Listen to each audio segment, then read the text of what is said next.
दिन में तू ना हो वो दिन ही नहीं, जिस जीवन में तू ना वो जीवन नहीं। दूसरे राजा का पुस्तक 2 अध्याय का 15वां वचन।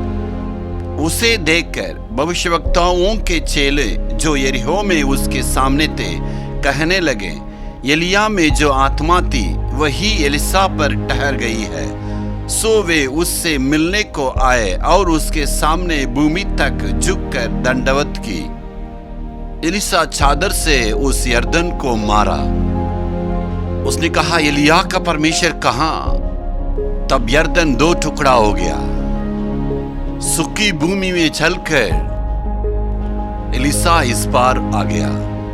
इस दृश्य को उस 50 भविष्यवक्ताओं को जो चेले उसको देख रहे थे, ये सब ये सोचने लगे ये यरदन नदी को कैसे पार करेगा। उसे मजाक करने के लिए तैयार थे। लेकिन जब यरदन नदी 2 टुकड़ा हो गया तब इन्हें समझ में आ गया एलिय्याह की आत्मा एलीशा पर उतरी है। तब वे आके भूमि पर जो दंडवत करके उसे प्रणाम किया। जिन्होंने तमाशा देखा, जिन्होंने मजाक करने के लिए तैयार था, जिन्होंने वहां खड़े होकर उसको देख रहे थे, वे सब एलीशा के चरणों के छू के प्रणाम करने का कारण ये है, एलिय्याह की आत्मा एलीशा पर आने का इतना प्रभाव पड़ा। उस एलिय्याह की आत्मा वो परमेश्वर की आत्मा है। अगर परमेश्वर का अगर बल नहीं है तो एलीशा की सेवा में कोई प्रभाव नहीं। एलीशा यरदन को कभी पार नहीं करता। ये पार करने का कारण एलिय्याह की आत्मा एलीशा पर उतरा।